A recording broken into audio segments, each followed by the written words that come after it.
नमस्कार दोस्तों, स्वागत है आपका अनुपमा इस अकेडमी पर। इतिहास की सीरीज में आज हम देखेंगे कि औरंगजेब की जो राजपूतों को लेकर नीति है वह नीति क्या है, किस तरीके से वह राजपूतों को डील करता है और किस तरीके से औरंगजेब के समय जो राजपूत संबंध हैं वह डेवलप होते हैं। वीडियो आपके लिए बहुत ज्यादा इंपॉर्टेंट है, पूरा जरूर देखिएगा। बहुत सारी चीजें आपको जानने को मिलेंगी और हम यह भी समझेंगे कि जो मुगल साम्राज्य है उसके लिए राजपूत कितना इंपॉर्टेंट था और उसके पतन के पीछे जो कारण है उसमें कैसे राजपूत अपनी भूमिका अदा करते हैं। तो मैं अनूप तिवारी स्वागत करता हूं आपका अपने इस YouTube चैनल पर। हम देखते हैं अकबर के समय से, क्योंकि यहीं पर जो पहली बार मुगल साम्राज्य है वह काफी मजबूत होता है। अकबर क्या करता है, दीन इलाही की नीति चलाता है और अकबर के जो नवरत्न हैं उनमें भी जो राजपूत हैं वह प्रमुख भूमिका अदा करते हैं। मैंने आपसे बार बार कहा है कि अगर हम बात करें संख्या की कि कितने राजपूत हैं, तो अकबर के समय जितने राजपूत हैं उससे ज्यादा है किसके समय, औरंगजेब के समय। लेकिन अंतर क्या है, अकबर के समय जो राजपूत हैं यह कैसे हैं, प्रभावशाली, यानी अकबर पर इनका अच्छा खासा प्रभाव है। औरंगजेब के समय क्या है, इनकी जो प्रभावशीलता है वह कम हो गई है और औरंगजेब इनको लगातार घटाना चाहता है, यानी इनका जो इम्पैक्ट है, इनका जो प्रभाव है उसको लगातार औरंगजेब घटाना चाहता है। तो डिटेल से समझते हैं चीजों को कि कैसे यह सब कुछ चेंज हुआ। जो औरंगजेब की नीति है इसका उद्देश्य क्या है, वहां से हम समझते हैं। सबसे पहले जो राजपूत हैं उनको कंट्रोल करना, अब यह इसकी नीति का पार्ट है। अकबर से कैसे डिफरेंट है, अकबर इनको अपने साथ मिलाकर अपने क्षेत्र को बढ़ाना चाहता है, लेकिन औरंगजेब इन्हीं को कंट्रोल करना चाहता है। तो पहला अंतर। दूसरा, औरंगजेब यह मानता है कि राजपूत क्या है, बाधा है, यानी जो वह करना चाहता है स्पेशली कट्टर इस्लामिक नीतियां उनको वह लागू नहीं कर पा रहा है। इसमें सबसे बड़ी बाधा कौन है, राजपूत। और इसमें दो नाम सबसे ज्यादा इंपॉर्टेंट है, एक जय सिंह और एक जसवंत सिंह। तो औरंगजेब कैसे देखता है, बाधा के रूप में कंट्रोल करना चाहता है। तीसरा, वफादारी पर लगातार संदेह, राजपूतों के प्रति औरंगजेब को संदेह रहता है। वैसे औरंगजेब की आप ओवरऑल पर्सनैलिटी देखेंगे तो उसको सब पे डाउट है, पिता पे भी डाउट है, भाई पे भी डाउट है, अपने पुत्रों पे भी डाउट है। तो वह तो उसके करेक्टर का पार्ट है, उसकी अपनी साइकोलॉजी है, लेकिन राजपूतों पे भी लागू होती है। तो अब कैसे देख रहा है वह राजपूतों को, इन्हें कंट्रोल में करना है या मुझे रोक रहे हैं या मेरे प्रति क्या है, ईमानदार नहीं है। अकबर से तुलना करें, अकबर इनको साथ लेके चलना चाहता है, इनके माध्यम से अपने क्षेत्र को बढ़ाना चाहता है। अगर हम बात करें अमर सिंह की, अगर हम बात करें टोडरमल की, हम बात करें बीरबल की, तो यह क्या है, अकबर के विश्वसनीय लोग। यानी अकबर राजपूतों में विश्वास रखता है, उनको विश्वास के साथ देखता है, उसको भरोसा है कि उसके साम्राज्य के लिए यह लोग उपयोगी हैं। अगर हम औरंगजेब की बात करें तो वह बाधा के रूप में देख रहा है। तो यहाँ क्या है, अंतर है। उद्देश्य हमने समझ लिया, अब हम तथ्यों को समझते हैं। हुआ क्या, जयसिंह है और जसवंत सिंह है, इन्हीं को औरंगजेब सबसे बड़ी बाधा मानता है। लेकिन यही सबसे प्रमुख व्यक्ति हैं औरंगजेब के समय काल में मुगल दरबार में। जयसिंह की बात करें, जब शाहजूदा के साथ उत्तराधिकार का युद्ध हुआ, शाहजहां की जो तबीयत है वह खराब हो गई। खबर फैली कि शाहजहां मर चुका है, लेकिन वह खबर सही नहीं थी। लेकिन यह तय हो चुका था कि अब बादशाह के बदलने का समय आ चुका है। शाहजहां ने क्या किया, दारा को अपना उत्तराधिकारी घोषित कर दिया। तो बाकी जो तीनों भाई हैं, औरंगजेब, शाह शुजा और मुराद, यह तीनों अगेंस्ट हो गए, लड़ने के लिए तैयार हो गए। अब जो आपका राजपूताना है इसकी संधि किससे है, मुगल बादशाह से। अब यह आप ध्यान रखिएगा, मुगल बादशाह से, ना कि शाहजहां से। शाहजहां उस समय मुगल बादशाह है इसलिए उससे, लेकिन संधि किससे है, मुगल बादशाह से। तो जब मुगल बादशाह शाहजहां ने यह आदेश दिया कि दारा बनेगा अगला उत्तराधिकारी, तो जो भी उसके अगेंस्ट में है उससे लड़ना यह राजपूतों का क्या है, धर्म है, उनका कर्तव्य है। तो उत्तराधिकार के युद्ध में शाह सूजा को पराजित किया है किसने, जयसिंह ने। लेकिन जब सामुगढ़ का युद्ध हुआ और यह डिसाइड हो गया कि अब अगला बादशाह औरंगजेब बनेगा, तो यह किससे जुड़ गए, औरंगजेब से। कौन, राजा जयसिंह। जसवंत सिंह की अगर हम बात करें तो जो धर्मत का युद्ध है उसमें यह भी शाही सेना की तरफ से लड़े, यानी मुगल बादशाह की सेना की तरफ से। और किसके अगेंस्ट लड़ेंगे, औरंगजेब के, क्योंकि मुराद और औरंगजेब एक साथ मिलकर जो शाहजहां की सेना है उससे लड़ रहे थे। तो जसवंत सिंह भी किसकी तरफ से लड़ेंगे, शाही सेना की तरफ से। बाद में यह चले जाते हैं मारवाड़ वापस, मुगल दरबार छोड़कर। तो औरंगजेब जयसिंह से कहते हैं कि वह जसवंत सिंह को लेकर आए। बाद में जसवंत सिंह के समझाने पर यह भी जुड़ जाते हैं किससे, औरंगजेब से। अब उसके बाद का घटनाक्रम हमने पिछली वीडियो में देखा था, कैसे कैसे इनके बीच रिलेशन है, कैसे जसवंत सिंह बार बार रोकते हैं। अंत में जो जसवंत सिंह है उनकी डेथ हो जाती है 28 दिसंबर 1678 जमरूद अफगानिस्तान में। जब जसवंत सिंह की डेथ होती है तो समस्या क्या होती है कि उस समय उनका कोई जीवित वारिस नहीं होता है, लेकिन उनकी जो दो पत्नियां हैं वह प्रेग्नेंट होती हैं। तो जीवित वारिस ना होने की वजह से जो औरंगजेब है वह कहता है कि अब जो मारवाड़ है वह आ जाएगा मुगलों के कंट्रोल में, क्योंकि वह पहले से ही चक्की निकाह से देखता था, रोड़ा मानता था, कंट्रोल करने की कोशिश करना चाहता था।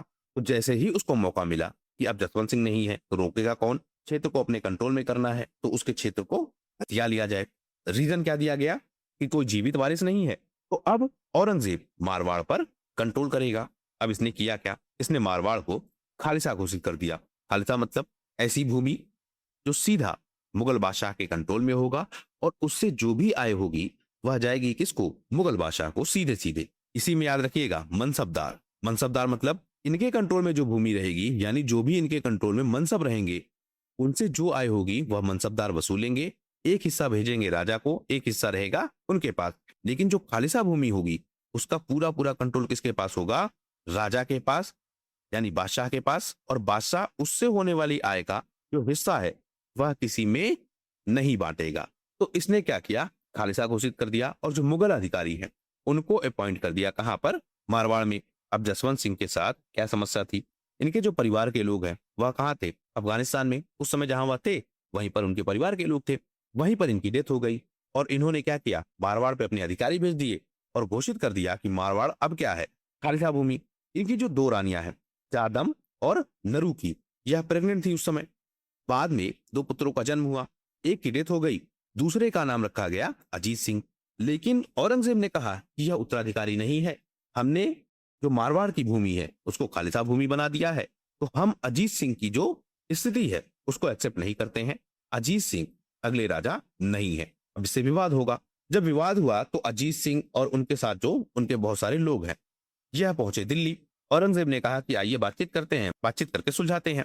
इनको रखा गया शाही हरम में, लेकिन औरंगजेब ने यह शर्त रखी कि अजीत सिंह शाही हरम में ही रहेंगे, तब तक जो मारवाड़ का अधिकार है वह मुगलों के कंट्रोल में रहेगा।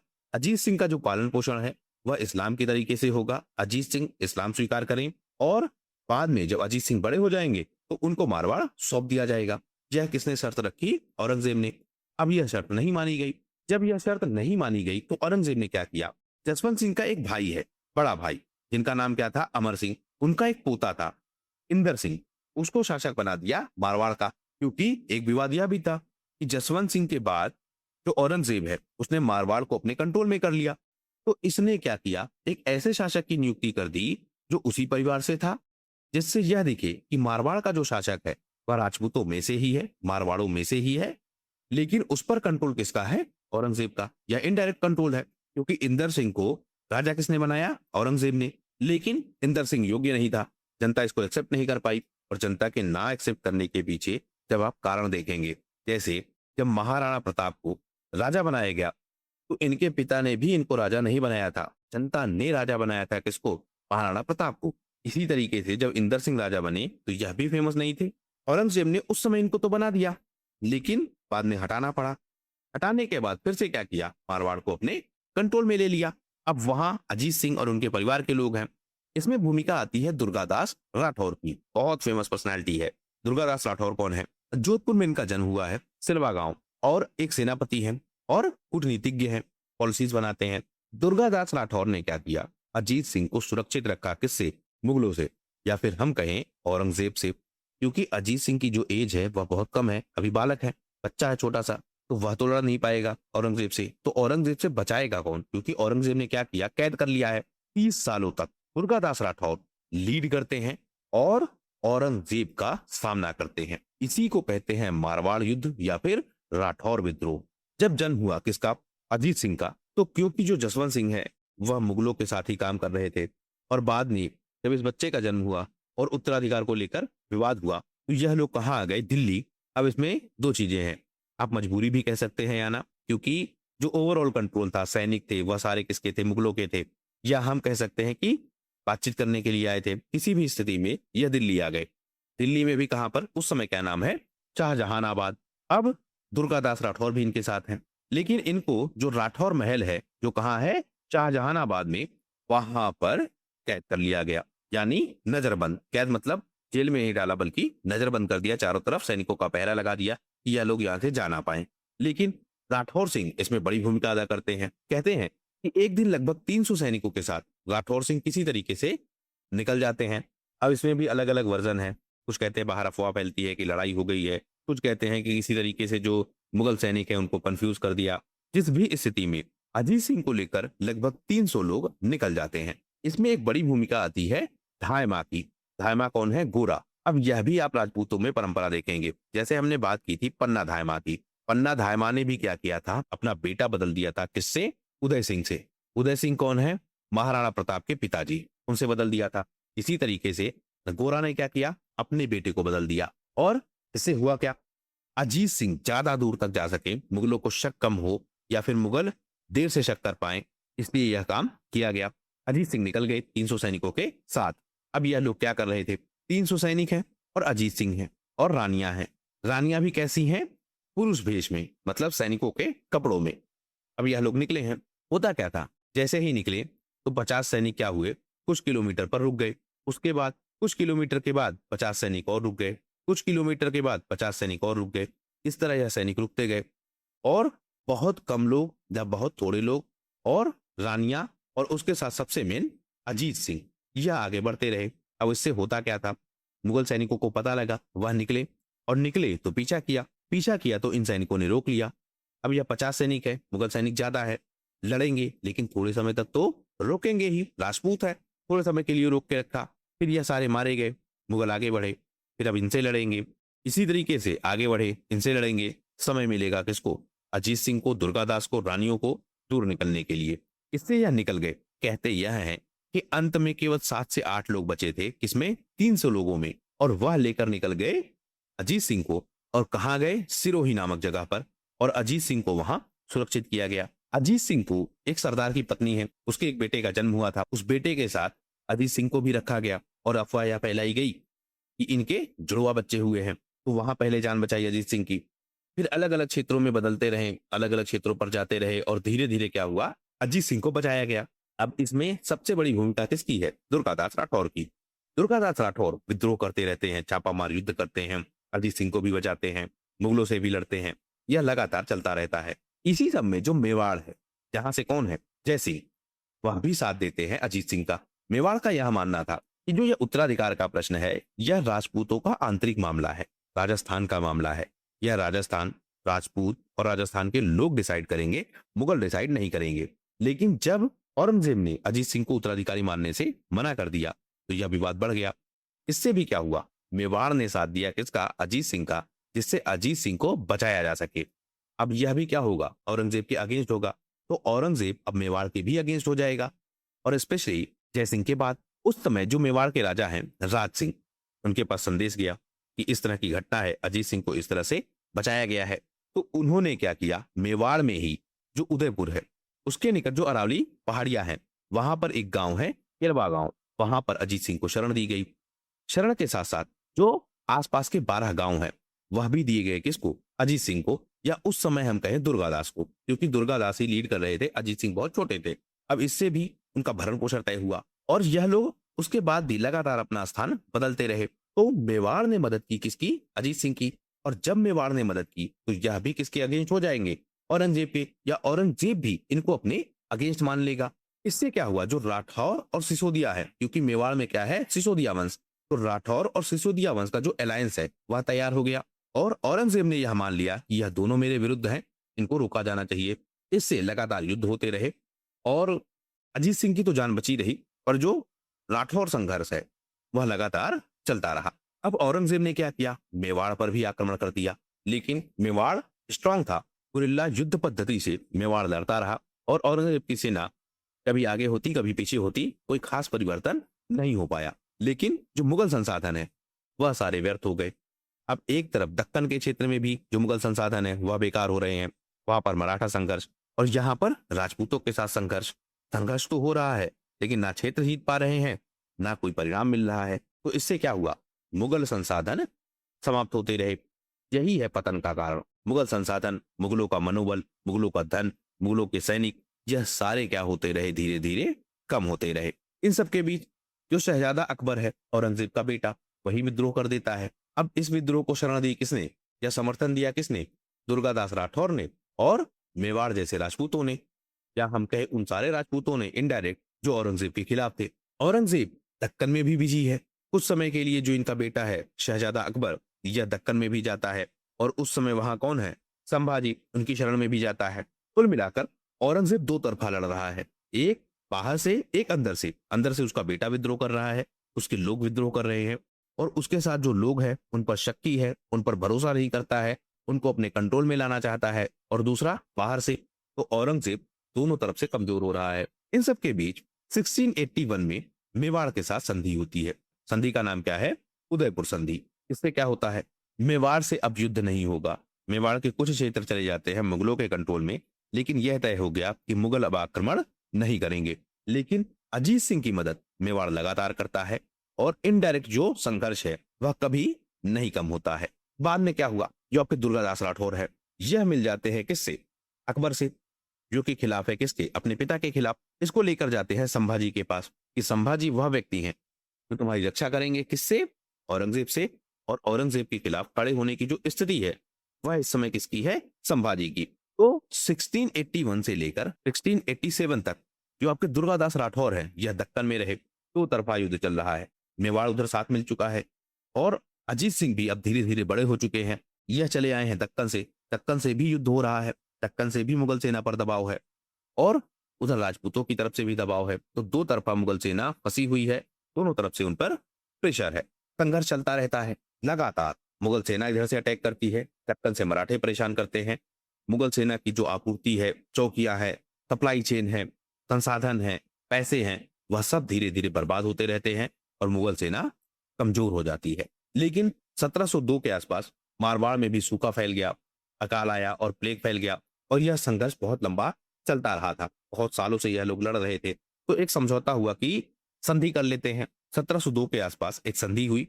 दुर्गादास को एक मनसब दिया गया और जो अजीत सिंह है इनको मिल गई मेरठा की जागीर। इससे यह संघर्ष थोड़े समय के लिए रुक गया। यानी अजीत सिंह को इनडायरेक्टली क्या किया? राजा मान लिया और यही संघर्ष का प्रमुख कारण था। अब जब राजा मान लिया अजीत सिंह को और इनको क्या मिल गया? मेरठा। लेकिन अजीत सिंह को पूरे क्षेत्र पर शासन चाहिए था और यही दुर्गादास का भी लक्ष्य था। लेकिन कुछ समय के लिए एक समझौता हुआ। लेकिन इन सब के बाद औरंगजेब की डेथ हो गई। जब औरंगजेब की डेथ हुई तो मुगल फिर तो आपस में ही लड़ने लगे। बाहरी खतरे तो थे ही, आपस में भी लड़ने लगे। इससे जो राजस्थान का क्षेत्र है वहां पर जो मुगलों का कंट्रोल है वह और ज्यादा कम हो गया।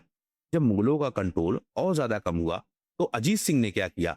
उन क्षेत्रों पर भी हमला करना शुरू कर दिया जो मुगलों के कंट्रोल में है और जिन पर कंट्रोल होना चाहिए अजीत सिंह का। जोधपुर पर उन्होंने हमला किया, जोधपुर को अपने कंट्रोल में लिया और जो वहां का किलेदार है जफर कुली खान, उस जफर कुली खान को पराजित किया। जफर कुली खान भाग गया और जोधपुर आ गया किसके कंट्रोल में? दुर्गादास राठौर और अजीत सिंह के कंट्रोल में। इसके बाद क्या हुआ? अजीत सिंह को महाराजा घोषित किया गया और स्टेब्लिश किया गया कि जो पूरा मारवाड़ है उसका राजा कौन है? अजीत सिंह। औरंगजेब के साथ जब समझौता हुआ था तो एक क्षेत्र मिला था, लेकिन जब औरंगजेब की डेथ हो गई उसके बाद जब इन्होंने क्षेत्रों पर अधिकार करना शुरू किया तो उन सारे क्षेत्रों को जिन्हें मारवाड़ कहा जाता था उस पर इनका कंट्रोल हुआ और यह बन गए मारवाड़ों के राजा। औरंगजेब के बाद बहादुर शाह प्रथम यह सम्राट बनता है। इसने यह एक्सेप्ट किया कि मारवाड़ से लड़ना ठीक नहीं है। अजीत सिंह को इसने मारवाड़ का शासक स्वीकार कर लिया कि अजीत सिंह ही शासक है या राजा है। इसके साथ साथ अजीत सिंह को गुजरात का क्षेत्र भी दे दिया। अब गुजरात का क्षेत्र बहुत इंपॉर्टेंट रहा है मुगलों के लिए, लेकिन अजीत सिंह ने इतना प्रेशर बना दिया, या हम कहें उस समय दुर्गादास राठौर ने इतना प्रेशर बना दिया कि गुजरात भी आ गया किसके कंट्रोल में? मारवाड़ के कंट्रोल में। और मुगल कमजोर होते जा रहे हैं। अजीत सिंह ने फिर क्या किया? जो जयपुर के सवाई जयसिंह द्वितीय हैं इनके साथ भी अपना एक अलायंस बनाया और मुगल सेना को और कमजोर करने लगे। इस तरह औरंगजेब की डेथ के बाद पूरे मारवाड़ के क्षेत्र पर अजीत सिंह का कंट्रोल हो गया। लेकिन अब समस्या अलग है। अजीत सिंह बड़े हो चुके हैं और लीड कौन कर रहा है मारवाड़ को? दुर्गादास राठौर। अजीत सिंह को बचाया दुर्गादास राठौर ने, युद्ध लड़े दुर्गादास राठौर ने। इससे दुर्गादास राठौर का जो ओहदा है वह काफी बढ़ जाता है। लोग दुर्गादास राठौर की बात ज्यादा मानते थे। यह बात अकरने लगी किसको? अजीत सिंह को। धीरे धीरे स्थिति खराब होती रही। अंत में विवाद बढ़ गया किसके बीच? अजीत सिंह के बीच और दुर्गादास राठौर के बीच। दुर्गादास राठौर साम्राज्य को छोड़ देते हैं और चले जाते हैं उज्जैन। उज्जैन में ही क्षिप्रा नदी के किनारे 80 साल की एज में उनकी डेथ हो जाती है। यहाँ एक आदमी आपको और याद आ रहा होगा, क्या नाम है उसका? बैरम खान। बैरम खान ने भी अकबर को बादशाह बनाया था और बाद में बैरम खान को भी अकबर ने निकाल दिया। दुर्गादास राठौर के साथ भी कुछ उसी तरीके से हुआ। दुर्गादास राठौर ने अजीत सिंह की जान बचाई, अजीत सिंह को राजा बनाया और अंत में दुर्गादास राठौर का जो ओहदा है वही कहीं ना कहीं विवाद का कारण बना और दुर्गादास राठौर मारवाड़ को छोड़ देते हैं। उज्जैन में जाकर उनकी डेथ हो जाती है। तो इस तरह औरंगजेब के समय और औरंगजेब के बाद जो मुगल राजपूत रिलेशंस हैं वह किस तरह से परिवर्तित होते हैं वह हमने समझ लिया। जो दो सबसे फेमस है मेवाड़ और मारवाड़, उनके साथ क्या भूमिका है वह हमने समझ लिया। और इसका अब लॉन्ग टर्म इम्पैक्ट यह पड़ेगा कि राजपूत और मुगल एक साथ नहीं जुड़ पाएंगे, मुगल लगातार कमजोर होते जाएंगे, उधर से अंग्रेज आ जाएंगे और जो मुगलिया सल्तनत है वह धीरे धीरे समाप्त हो जाएगी। इस तरह हमने मुगल और राजपूत संबंध को समझ लिया है इस वीडियो में। फिलहाल सिर्फ इतना ही। वीडियो यदि पसंद आया हो तो प्लीज शेयर कीजिए अपने दोस्तों के साथ और सब्सक्राइब कीजिए इस चैनल को। आपका हमसे जुड़ने के लिए बहुत बहुत धन्यवाद। आपका दिन शुभ हो।